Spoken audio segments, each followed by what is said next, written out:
Hey guys, have you heard of Goldbelly? It's this amazing site where they ship the most iconic, famous foods from restaurants across the country, anywhere, nationwide. I've never found a more perfect gift than food.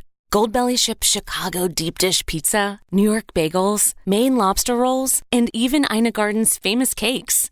So, if you're looking for a gift for the food lover in your life, head to goldbelly.com and get 20% off your first order with promo code GIFT. That's goldbelly.com, promo code GIFT. Hey listeners, this is Peter, and welcome back to the History Shorts. Today's episode is brought to you by the Podcast Republic, your ultimate listening app. Discover and subscribe to thousands of podcasts from around the world. Download Podcast Republic today, available on Google Play and the Apple App Store. Today on History Shorts. If you asked Allied soldiers in North Africa during World War II who they feared most, many would give you the same answer: Erwin Rommel. To his men, he was a daring commander who led from the front. To Nazi propaganda, he was a symbol of German genius. To his enemies, he was a dangerous tactician who turned deserts into battlefields. And to history, he remains one of the most complicated figures of the Second World War. This is the story of Rommel's rise, his legend as the Desert Fox, and the political collapse that led to his death. Today's History Brief returns to the History Shorts Conversation Series vault and a past conversation with best-selling author Giles Milton.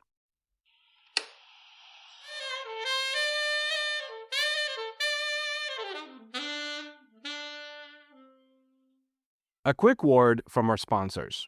I've got good news and bad news. Here's the bad news. Most protein bars are packed with sugar and unpronounceable ingredients. The good news? There's a better option. I'm Will, and I created IQ Bar plant protein bars to empower doers like you with clean, delicious, low-sugar brain and body fuel.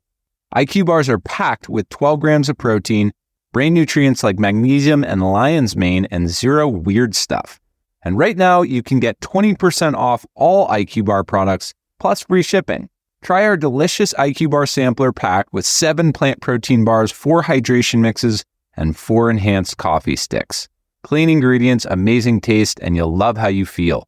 Refuel smarter, hydrate harder, caffeinate larger with IQ Bar.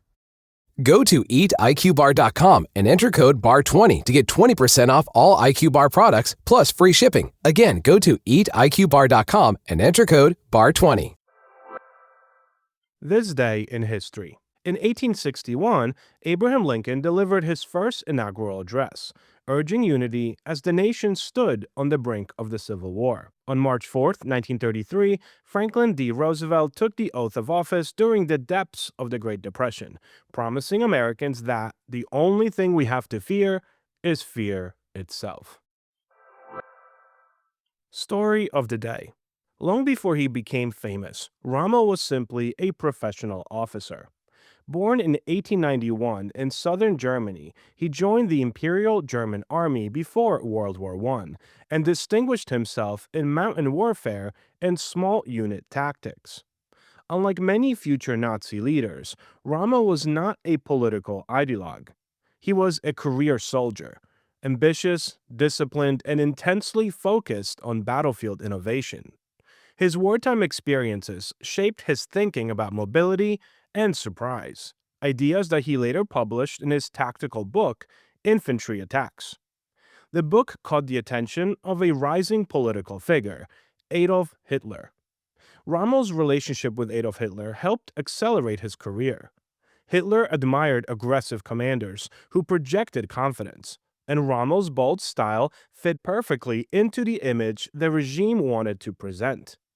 By 1940, Rommel commanded the 7th Panzer Division during the invasion of France. His rapid advances earned the unit the nickname Ghost Division because even German headquarters sometimes lost track of where it was. Success brought visibility, and visibility brought promotion. In early 1941, Rommel was sent to North Africa to stabilize a failing Italian front. Few expected what would happen next. The North African campaign transformed Rommel into a legend. Commanding the German Africa Corps, he launched a series of daring offensives against British forces across Libya and Egypt. He moved quickly. He improvised constantly, and he often ignored direct orders from Berlin when he believed opportunity demanded action. British soldiers began calling him the Desert Fox. Even Allied commanders acknowledged his skill. A British general warned his troops not to romanticize Rommel, reminding them bluntly, he is not superhuman. But the myth grew anyway, fueled by Nazi propaganda and Allied fascination with a commander who fought boldly in an unforgiving landscape.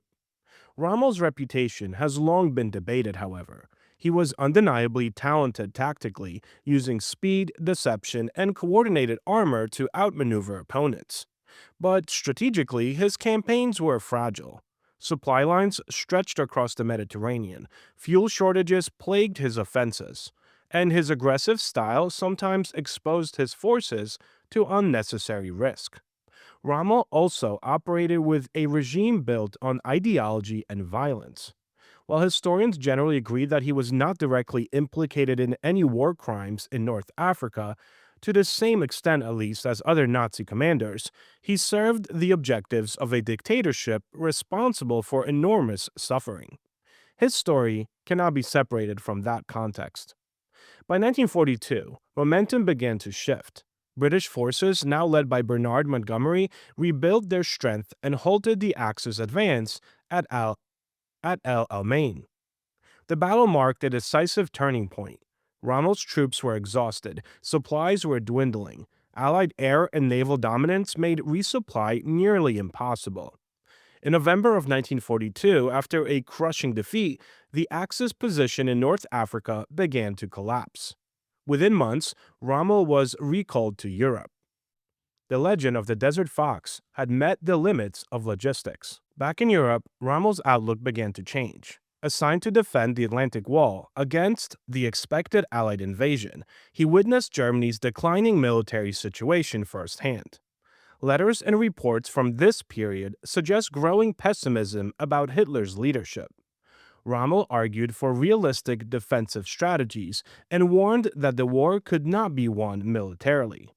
These views placed him increasingly at odds with the Nazi high command. On July 20, 1944, a group of German officers attempted to assassinate Hitler in a failed plot. Rommel was not directly involved in planting the bomb, but his name surfaced during the investigation.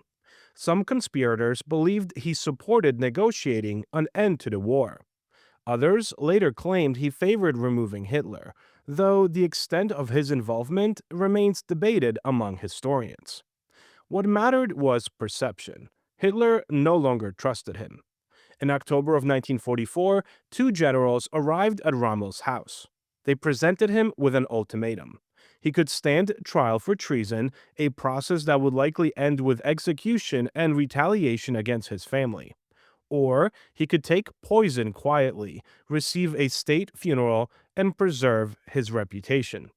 Rommel chose suicide. On October 14, 1944, he swallowed cyanide in a staff car outside his home.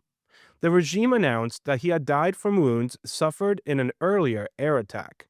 Germany mourned a hero.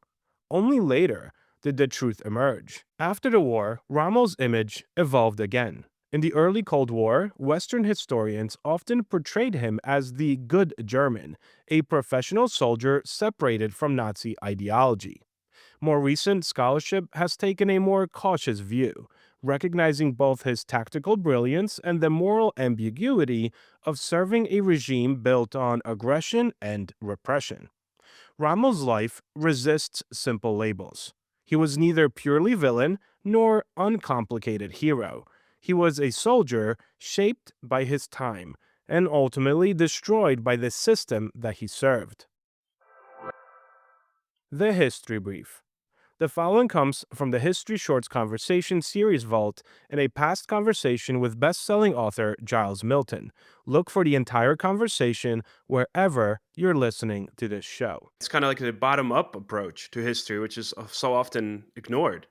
It's absolutely, and some of these guys played, and they were often guys, I have to say, they played, pretty key roles. And one of my books was called Samurai William, which was about William Adams, who was the first Englishman to land in Japan in 1600. He was shipwrecked in Japan and ended up, his story is quite remarkable, but he ended up as a samurai at the court of the shogun.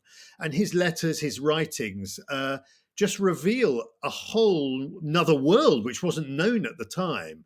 And so, I just found these writings extraordinary and really opened a unique window on a world I'd read nothing about. Thank you so much for spending some time with me today and helping make this little show such a mighty success. If you are enjoying this show and would like to help with its production, you can always donate a few dollars at buymeacoffee.com or become a Patreon member to enjoy these episodes ad-free. Both links can be found on our website at www.historyshortspodcast.com. I also hope you guys check out our YouTube channel, where I recently started a new series called 25 Events That Changed America. Have a great rest of your day, and I will talk to you all again tomorrow.